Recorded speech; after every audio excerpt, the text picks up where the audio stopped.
Hello everybody, welcome to Ryan's Pub, and today I want to talk about my favorite episodes of The Adventures of Ryan and Oliver. So I'm going to go from number 10 to number 1. So let's get started. Number 10, Ryan, are you making medicine today?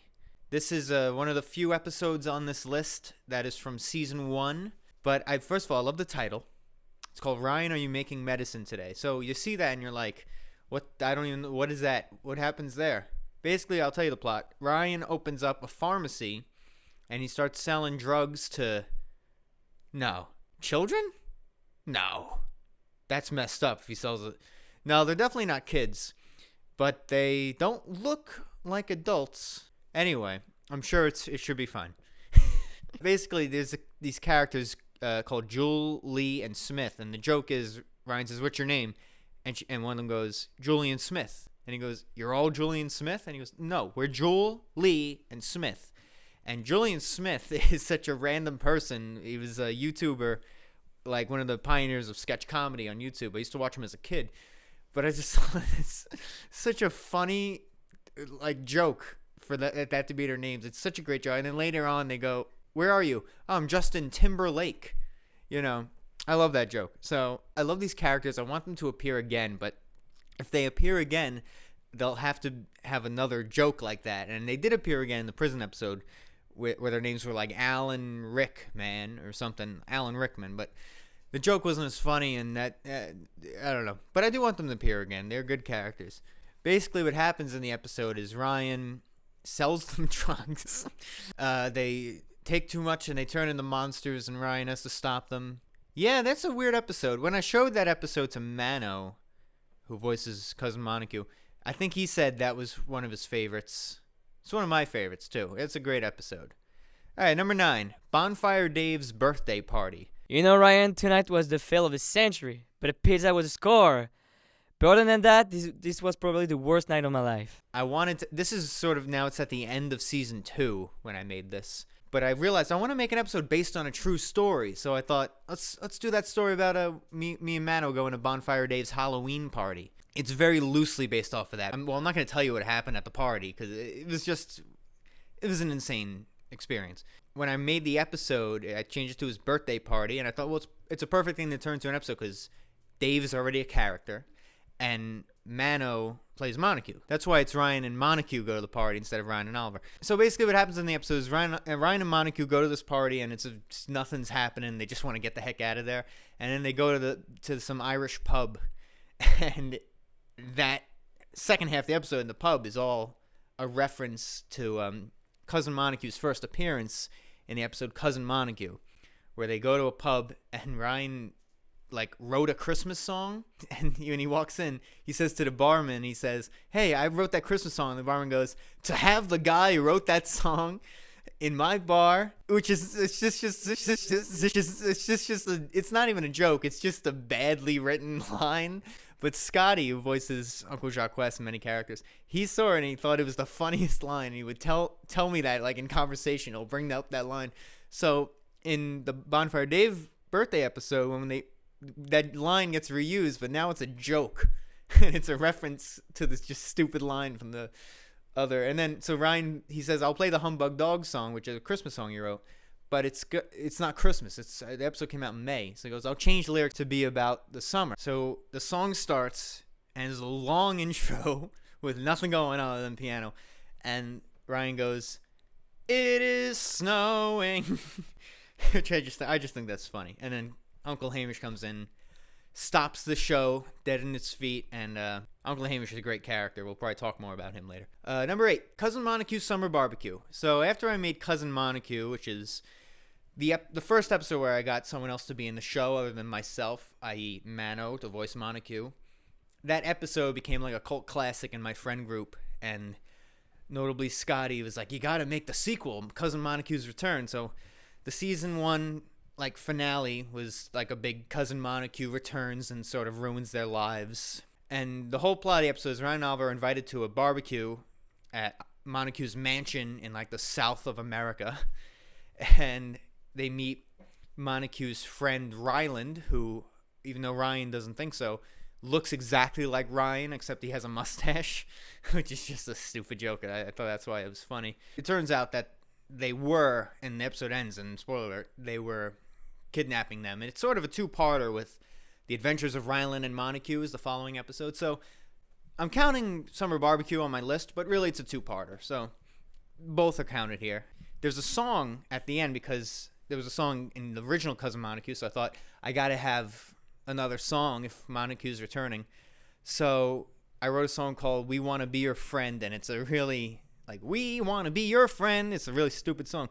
But I wish that I wrote a better song for that episode. But I guess in retrospect it's good because then I got Mano to sing on it, so it was easy for him to learn. He could just easily pick it up. Number 7, Ryan and Oliver completely lose control of the show. So then I finally meet the guy at the correct building. He's like, why are you over there? I'm like, that's what you sent me. He's like, oh, that's not what I sent you. That's how I broke into a building. That is insane. Insane. I can't believe they just let you walk right into a building. That's so crazy. It was quite funny. This is the season 3 finale, sort of the first 3, not really the first season, but the second season, third season, all kind of lead into this season, into this episode. It's a long plot that stems from like the second half of season 3 onwards about Ryan and Oliver, this like reverend who's like, he knows that Ryan and Oliver is a show and he's trying to get out of the show by destroying the universe. And that's his plan. It's very meta. And in doing so, sort of the whole show sort of gets broken up. And Ryan and Oliver have to fix it. And basically, I wanted everybody to be in this episode. And I was going to have all the characters floating in the sky with their own spin-off shows. Because the show is about Ryan and Oliver, but the universe is breaking. And now the show is going to be about all the little nothing characters or side characters. And this is, of course, on the list because this is the magnum opus. The whole show sort of leads to this moment. So it was such a built-up episode, and it's one of my favorites, definitely. It can't not be. Number 6, the release of Ryan from the Interstate prison. Now, this is from Season 2, and in Season 2, there's like a twisty-turny plot going through the whole season that basically stems from Ryan being a local hero and then being mayor and then going to prison. This is when he goes to prison. If I ever get sick of you, you know who I'm calling. Ha ha, yeah, the police. What? No, nothing. No, we're fine. Probably just go home and, keep out of trouble. That sounds wise. Yeah. Maybe watch Cardinal Douglas. It's a good show. You ever see it? No. Oh, it's this Scottish sitcom. Ryan. Oh, give me your number. I'll call you later. What I love about this episode is because it's part of that story. It was sort of like pushed so far, like in terms of when it was released. Because Ryan goes to prison at the end of December's episode, and in January you don't find out what happened because we focus on Oliver being alone. And then in February I have my annual compilation episode. So finally in March is the prison episode. You finally find out what happened to Ryan, and he gets out of prison. But this is the episode Buff Billy, which is voiced by Scotty, and he did an amazing job. It's such a funny character, and I love the joke where Ryan is like befriending him, and he says, if I ever get out of this prison, I'll make sure you get out as well. And immediately Ryan gets out and then completely forgets about him. And what else I like about this episode is that it's parallel to January's episode. So Dog Alone and Release of Ryan from prison take place at the same time, and there's one scene where they overlap, and the scene happens in both episodes, which I love that whole idea. That's a great idea. Number 5, Cousin Montique. Yes, this is the infamous Cousin Montique first appearance episode. First time I got someone to be in the show, Mano Murka, and he didn't do such a great job at the voice. We even joke in the prison episode that when his first line sounds like he's reading, and it's totally like he could have redid the line. He didn't do it. Like, he gets better throughout the episode. What a nice surprise. Why would it have been a surprise? Weren't you expecting me? I didn't even really know him when I asked him to do that, because I had this character who happened to be French, and then here's this French guy. Just me, Scotty, and Mano were talking at college one day, and they were just talking about music or whatever the heck, and then Mano was like, oh, I gotta go to the bathroom. And right as he said he had to go to the bathroom was when I said, oh, I wanted to ask you. Which is true. That's what happened. And then he sits down. He's like, what? I said, I have a cartoon you'd like to voice the character? And he's like, yeah. So we voiced the character. That's what happened. And then Humbug Dog is in this episode, which is a great song. Now, there's an original cut of this episode where I voice Montique, and there's a different song that plays called Hurdy Dirty Christmas Song, which stinks. And so glad, like, because if Mano wasn't going to be in it, I would have just put out that original cut. So I put more effort into the episode. I put a better song. I animated some extra bits, made it so much better. I'm never going to release that original cut, or maybe I will, but it's not good. It's not a good episode. Number 4, Piscataway vs. Westfield. This is notable because it's the first appearance of many characters. Sister plays Mayor of Westfield. My friend Colleen plays Carly. My friend Walter plays Big Burrito, which is a very a character that appears in many episodes. And basically the plot of this is Ryan helps the mayor, Kevin Jones, with winning softball game against Westfield. And I mean, it's a plot that's been done to death, but if anything, I'm making fun of that like sitcom cliche with this episode. It's really only Ryan, after being in prison, it's all about his ego, and he wants people to love him again. So that's why he even gets involved with this softball game. But it's such a classic. The ending song is great. It's just Piscataway, but it's a parody of Gimme Shelter. It's just a shot away. Although that was genius on my part. But yeah, so it's cool that I love the idea of making, because Piscataway is a real neighborhood in New Jersey, and it's not that nice looking. Apologies to anyone from Piscataway, but Westfield is sort of nice looking. So I thought it'd be funny if like that's the rival town, and they're relatively close to each other. They got a guy from New York on their side! And what do we have, Piscatawayans? What good is that? Sounds like a joke! All right. Relax, Max. Number 3, Ryan Ace Reporter. He's coming out. That's tomorrow's dinner sorted. Now off to the bank. Oh. He's gonna rob the bank. This is, I think I rewatch this one more than any other one because it's so funny. I think it is the funniest episode of the show. I don't think it's the best. I think it's the funniest. And I got my friend Steve to play Steve. And basically my script, I wrote a script out for Steve to record his lines, and he just didn't say what I wrote down. I think he ad-libbed every line. But it is such a funny episode. Everything he says is so funny. And the whole plot is that Ace Bradley, the detective, puts Ryan and Steve on a case to solve out who's like this murderer. And the murderer's last name is just gibberish I typed in. And I love that basically every cast member in the episode has to pronounce that name, and each one did something completely different from each other.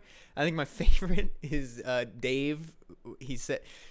he does it twice, and it's so funny. And the murder of John F. Friggum has been solved by Piscataway's own Jack Fucking. It's such a funny episode. I would totally check that out if you haven't seen that. Number 2, Mayor of Ryanton. When I made this, I thought this was the greatest thing I've ever made in my life. I just got in the zone when I made this. I don't even know how I made it. I could never have made an episode where I put that much inspiration into it. Like, I was definitely inspired by something when I made that. First appearance of Kevin Jones, very prominent character in the series following this. Such a classic episode. It also brings back Ryland. So you find out what happened to Ryland after season 1. It's basically how Ryan was gonna become mayor because he's a local hero. So Ryan runs for mayor, and then Ryland robs a bank. But people think it's Ryan, so Ryan loses the job, and Mayor Kevin Jones becomes mayor. And I'm not going to tell you what happens after that, but watch that season. That's a great season, and that episode in particular is just like, if you watch the whole show in order, when you get to that episode, you'll notice a big difference in quality. It goes way up. That is an incredible episode. Number 1 is The Thunder Returns from season 3, and that episode was planned when I made season 1. This was the only episode in season 3 that I knew I would make. And basically I wanted to make an episode that completely took everything that we knew before and changed it all. So what I love about this episode is it is Ryan and Oliver is, I spoke about before, is connected to two other shows I made, Is It in Jelly and Bodhi Law. This episode sort of explains all the buildup about how, all the little things I hid into the series about this show these two shows being related to Ryan and Oliver. So this episode sort of clarifies that with the introduction of Paul, who's clearly from the Is It in Jelly series, and it sort of established that Ryan is also in one of the kids in that series. So it sort of creates a backstory for Ryan and a couple of other characters, and it's very much pushes forward this idea of this dragonfly character who, if you've been a keen viewer, just like pops up every now and again in the background, but there's no explanation. He's just this random character. This episode is totally my favorite. It's a crazy episode. That's a perfect word to use. It's crazy, and it's also groundbreaking. Is that the word I want to say? No. It sort of changes everything. It changes the whole show. I feel like people will watch that episode and then have a whole different idea of Ryan as a character after that, and many other characters. It completely changes a lot that we thought we knew about the show, and that's why I love it, and that's why it's my favorite episode. And thanks for watching. If you're still watching this video, I hope you either have seen The Adventures of Ryan and Oliver or will check out Ryan and Oliver. Check out these episodes, watch the whole series, whatever you want to do. It's a fun time, especially around the season 2 is just so fun. So thanks for watching all the way through if you have, and like, subscribe, blah, blah, blah, blah. Anyway, I'm going to go hang out in my bar probably a little more. It's actually nice out today, so I might hang out in here a little more. Have a beer. Yeah. Pour some gravy on his caviar, please. Pour some gravy on his very fine cheese. Pour some gravy on his caviar, please. Oh, how I love gravy.